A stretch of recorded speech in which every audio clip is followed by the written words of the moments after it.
yakap neng long mama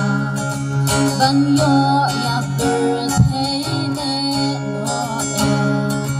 tang bangan yo yen kamen sin hindu la jing in as ni jong ni hang ne leng ko try hi udang ko ba shin tur jong u shakri balong u sakhi laka do tut min hai sha u bangin ya dyang ki jing yer kumba ula kular utrai hangga paradise laka donut in hai shawu bangin yodang kijing perku kumba ula kular utrai hangga paradise kumba ula kular utrai hangga paradise nakabanta berom jongke ani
Aisyah kalau berjuang itu tuan, tuan lah hai itu, hai kini sudah lihat. Banyak ayu, berkadon karo, yang ini, ngajeng banyak mani, tang mame upaku.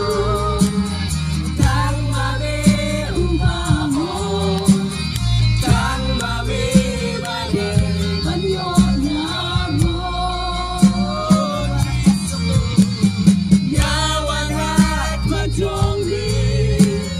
Aku